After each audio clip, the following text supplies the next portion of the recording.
I am a designer. I like to think I wear the official costume of a designer. Trousers that don't quite reach my ankles and look like they're falling down. Hair that looks like I electrocuted myself in a socket. And to give a visual description of myself, which I like to do if anyone is visually impaired or cognitively impaired, I describe myself as a man, and I did check that this morning. I have what I would say a neatly trimmed beard. Can we agree on that? Yeah, thumbs up. And I like to describe my skin as being 80% cocoa. I said this at a conference the other day, and the visually impaired chair turned around and said, "Delicious." I can tell you I avoided him during the coffee break. So, as Tom very eloquently laid on, I've worn many, many different hats. And a big one where this book, Creative Leadership, came from was at the Royal College of Art, where I was a director for 10 years. First, and I think to date, I'm looking at RCA colleagues in the room, but the only Indian director, and considering that the RCA was founded in 1837, there's a little bit of work to do. I now run a company called Instill, but I'm here because I'm an author, a thinker, and as Tom said, a human first. So the book starts with this statement, that this is a story for three types of people: established leaders, emerging leaders, and the biggest group of all, those who were never told that they could lead. And I sit firmly in that last group. This book was actually written for the 15-year-old me, who was never told I would lead anything. So my old headmaster actually wrote in my school report when I was a teenager, "Rama is so reticent and so quiet and so introverted, he'll never lead anything." So when I did that TED talk, I sent it to him. That was my mic drop moment. It's not just a book for designers, but it's for the creative that lives in every human being, and that's all of us. And it's educated out of us quite often. So a big part of our work is to educate it back in, give people permission, as Tom did. That little 3-minute exercise, that was a creative one. We wouldn't have done it if you didn't tell us to. You gave us permission, you gave us the means, and you gave us the breakfast. So thank you. The interesting thing is the same sun sets and rises on us all every day. But that day can be radically different depending on your age, your ability, your gender, your health, your race, your circumstance, where you are in the world, where you were born, your accent, your education. And I think that's the incredibly important thing we need to include. What ties us all together is DNA. We're human. And what ties us all together on this little planet of ours is life. We're all pretty much living, and the living things around us. But many of us are told in leadership, you are too brown, too female, too non-binary, too male, too tall, too white, too short to lead. There's 100 different ways we use exclusion without calling it exclusion, and that is what this book is about. And the fact is, creatives and innovators make great leaders. We spent 15 years researching this, and we had a neuroscientist on it. So if you don't believe the designer, believe the neuroscientist. And all of us are creative, so therefore all of us make great leaders. And what do people want from leadership? So a few years ago, we ran an experiment. We asked 120 people from 34 different regions. We had a director from Microsoft, all the way through to an 18-year-old student. No one turned around and said, "I want to be micromanaged more." "I want to be beholden to stakeholders and shareholders." And notice those are the two people we use to do bad things. Organizations will say, "No, you absolutely cannot get that idea through Max because the shareholders wouldn't like it." So what people did say they wanted was active listening, an open heart and an open mind, and empathy, and a few other things, diversity of opinion. So I hope creative leadership can give you the how, and that's what we'll delve into.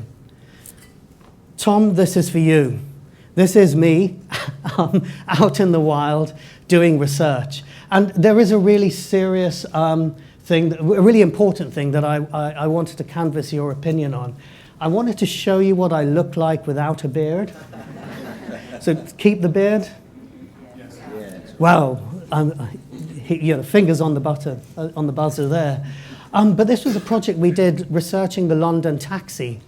And rather than talk to 200 people, we talked to 6 people with extreme needs, extreme ages, abilities, genders, races. Oops, my own presentation is telling me to hurry up.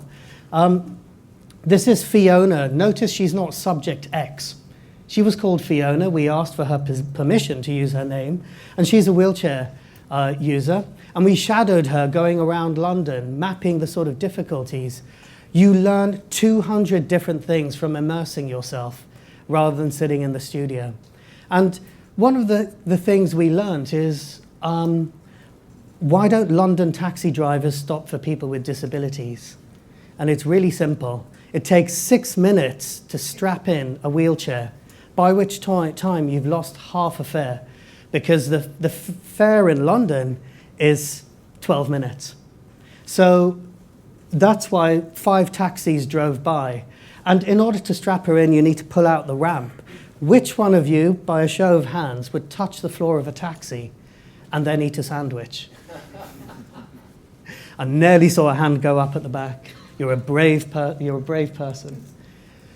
And the question I'm asking of myself, and I ask of you all, is your minutes on this planet are measured. And I don't mean to sound doom and gloom, but you have a set amount of time. What are you doing with the minutes, hours, and years in your life? What is your love letter to the world? Because I think mine is creative leadership. And think about what you spend your time doing. What's in your head? You spend most of your time in your own company. So what is your love letter? And I brought this into the name of my company. So after leaving the Royal College, I've set this up, and it stands for Instances of Inclusion, Love, and Leadership. So it's there in the title. And you know what? No one's told me I'm an idiot yet. Maybe I haven't spoken to anyone. But people certainly love the idea of love and inclusion being there. Incidentally, a friend of mine from Microsoft turned around and said, instill. That could also stand for inner stillness, because actually that's where we innovate from. So that's a sort of innovation platform for myself. This is my DNA, my mum and dad, the original innovators, the original creative leaders for me. They were born in British Guyana in South America. Mum, when she was 24, and you can see that she's sort of around that age there, mid-20s, and you can tell the era from the Beehive, Beehive and Asari, that was my mum. Whenever I think about creative leadership and the challenges, she was young, she was brown, she was female, and she was a headmistress at the age of 24. Dad was an accountant. We lost him 5 years ago. And they sort of represented these creative values for me, neither qualitative nor quantitative, but both. And they taught me 4 things, which I think are the foundation of leadership. Number 1 is be kind. You could tear up most of the HR manuals in the world and just say, be kind. If you cannot think of anything else to do today, be kind. The other is to be present, because innovation, leadership requires a sense of presence, a sense of awareness. Tim Brown, the CEO of IDEO, famous innovation consultancy, said presence is important for leaders because it gives you the ability to see and navigate different perspectives. The third one is really important. This came from my mum. Love, not power. So often we're seeking power, and we're taught to look for power structures. Be the first in the room so you can command the meeting. Well, actually, the creative leader is the first in the room, so you can welcome everyone. And When I was 15, my mum used to have a habit of leaving little notes for us all, me and my sisters, on the breakfast table. And she said this to describe love and power. It's a 4-line poem, epigram from India's poet laureate, Tagore. Power said to the world, "You are mine," and she imprisoned him on her throne. Love said to the world, "I am yours," and she gave him the freedom of her house. So innovation isn't about having power and being imprisoned.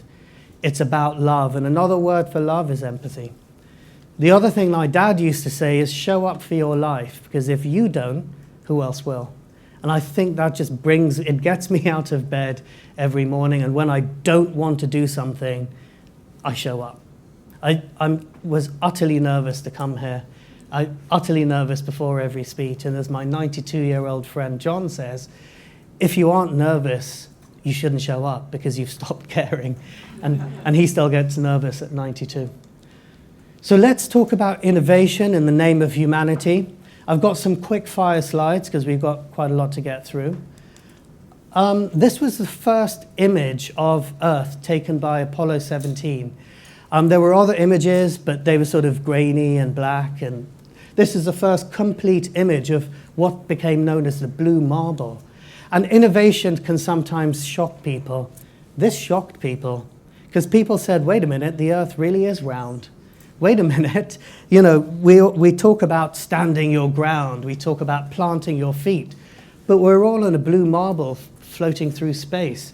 And look how fragile it looks. This changed mindsets. And sticking with the Earth theme, this was a photo I took out of a hotel window during a typhoon in Hong Kong.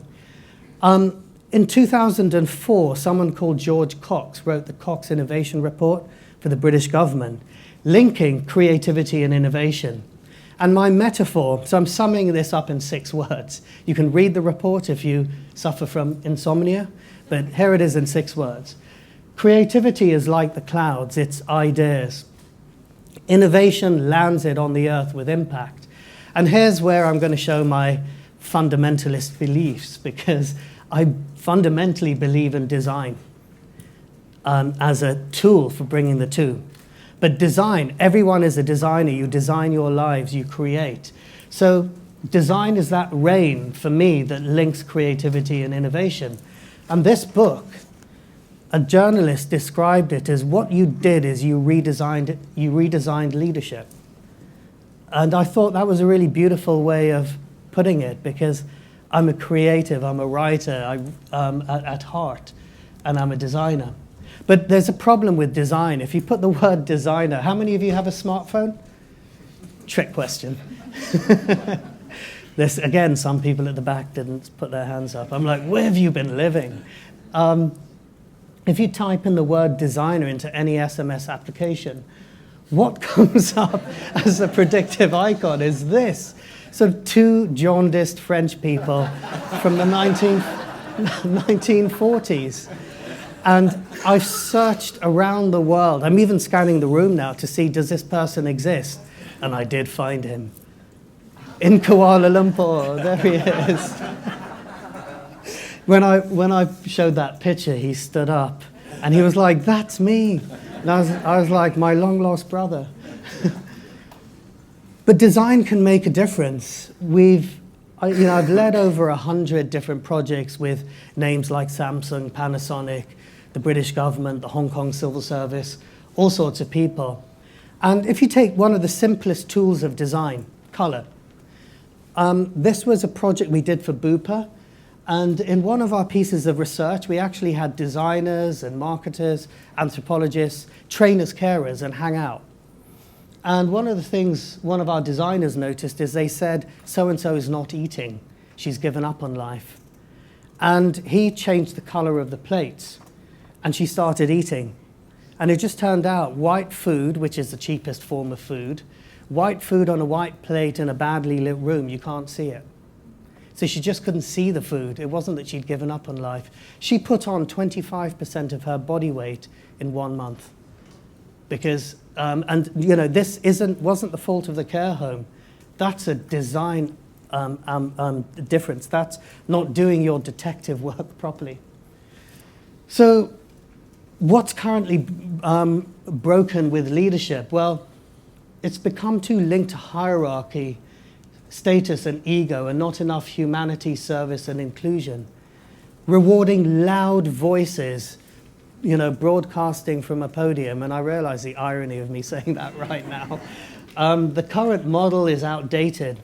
We're almost, someone else said this, but we're dealing with 21st century complex creative issues with 20th century institutions, 20th century ideals and 19th century institutions. I read on the internet, so it must be true, that if you can't see it, you can't be it. But for the creative leader, if you can't see it, then you be it. Do we know who this is? So Edmund Hillary climbed Mount Everest. Before that, everyone said it was impossible. And often with innovation, people will say it's impossible. First person to climb, but there is a little misnomer here, because the person of color often gets missed out. There were 2 of them that actually went up there. And certainly at school, we were taught Edmund Hillary was the first person. He would not have made it without Sherpa Norgay, and they wouldn't have made it without each other. And that's another rule in innovation and creative leadership. See people around you, don't ignore them. It was 3 years. Once they proved it was possible, 3 years later, the next group. How long after that second group did the next group climb Everest? 1 month. So when you prove it, you're going to have to plan for crowds. And now there's a queue at the top of Everest to take a selfie. So that's the other thing with innovation. Once you prove it, people follow fast. So plan for that as well. There's a number of myths about creatives, that they're messy and they need a babysitter, not a business plan. That the moment a creative touches a spreadsheet, it bursts into flames. They're too idealistic, meaning they actually care about the future. They empathize too much, which obviously makes them dangerously human. They're artistic and not strategic, so useless in meetings. But creatives make great leaders. And I'm not going to read out what's on screen, but there's lots of research from Adobe, the Design Management Institute, Gallup, and McKinsey, all talking about the positivity of creativity. And I am happy to send that to anyone afterwards if you wish to read the research. But the question is, how do you land it? And that's where this book comes in, as a sort of blueprint, as a story, as an inspiration. It is a paperback, it is an ebook, and if you can stand the sound of my voice, it's also an audiobook. I was a pinch yourself moment when Penguin actually came and asked me to do this.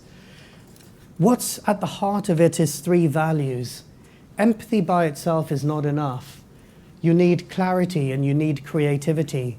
Empathy responds to the heart, creativity to the hands, and clarity to the head. It sounds devilishly simple, but we spent 15 years of research working with hundreds of companies to develop this. Incidentally, our neuroscientist who hailed from Chennai, she said to me, you do realize that maps onto 3 types of yoga. The yoga of devotion, bhakti yoga, empathy. The yoga of knowledge, jnana yoga, clarity. And the yoga of action, which is creativity. So the 3 pillars of this: everyone has leadership potential. Empathy is the hallmark of a 21st century leader. And clarity is that link that aligns what you think, what you feel, what you say, and what you do. And creativity is a universal ability. So this book, it doesn't make political statements. It's not written to simply inform, it aims to inspire, and it makes human statements. It doesn't only contain business cases, it's a journey of the soul. And it doesn't just teach career achievement, it's about life in all its dimensions. So it's not about preaching, it's about questioning, and you get to decide the answers.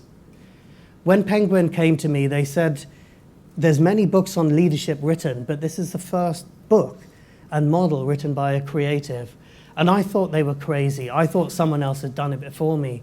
But they did the research and they said, no. And there's many books up there, that I love. Good to Great, Brené Brown. But they said, you're a trained designer. I still don't believe it, but that's what they said. And when you look at academics, right, working in leadership, what do you notice? Trick question. You've all got it. They're all of a certain, shall we say, age. There's a bit of a mix of gender, but they've also got a certain ethnic background, usually from America. I don't know if that's an ethnic background. We need to talk about leadership because small numbers here make a big impact, positive or negative. So, the American presidents, Barack Obama, both representing diversity. Barack Obama, America's first black president, and, Donald Trump, America's first orange president, king of the Oompa Loompas. And Greta Thunberg, who never wanted to be a leader. And Coco Chanel, who just redefined the color black. Creative leadership is about people. And, so it's training. But it's also projects. And here you can see a little bit more of the taxi project. Empathy is a spectrum. You could have no empathy like this guy who didn't change his facial expression through hours of movies, just had one expression. Versus Winnie the Pooh, who had many friends and was constantly worried about them. I think I was really worried that he would have a heart attack. He was so stressed as the way his friends were all the time. Clarity is a spectrum. Homer Simpson, again, was kind of lost without instruction. Versus Hermione Granger, who knew the plan even before the plan. Creativity is the spectrum. You have tax forms, which require you to follow railway tracks, versus here we are today, the Global Innovation Forum. And sympathy and empathy are two different things. Sympathy can be too much, like the burn of a midday sun. Empathy gets it just right. Originality doesn't mean doing it yourself. It means working together. And barriers to creativity. In the book, we outline 8 different barriers to creativity, to innovation.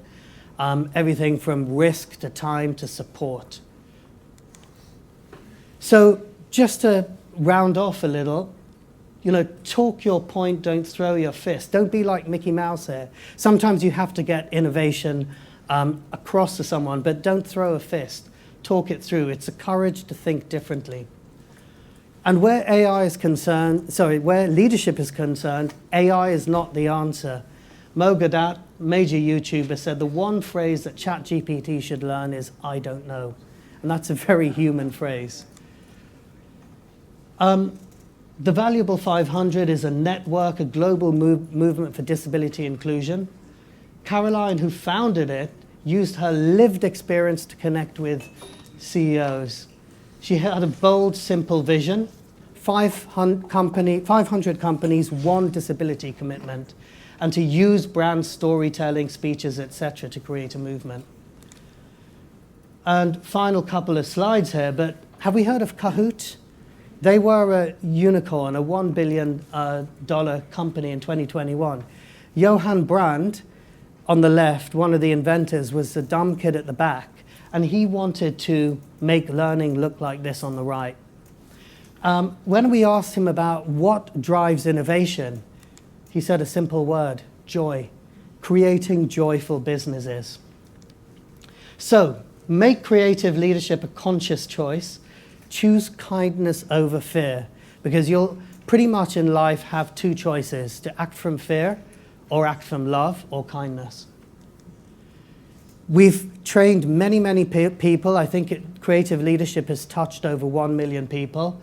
And whether it's personal transformation, organizational growth, whether it's 3 days, 3 hours, 3 minutes, or 3 months, we've run programs. So start today, because these 3 values are yours. They belong to you. And coming soon, we will have a school community that we'll launch, Creative-Leadership. There's nothing up there yet, but would you guys be interested in something like that? Yeah. Absolutely. So do search me out on LinkedIn. Don't send me an email. I probably won't read it. But do seek me out. No, I will read emails from you guys. But do seek me out on do seek me out on LinkedIn. I'd love to connect and hear your thoughts. Does the model land?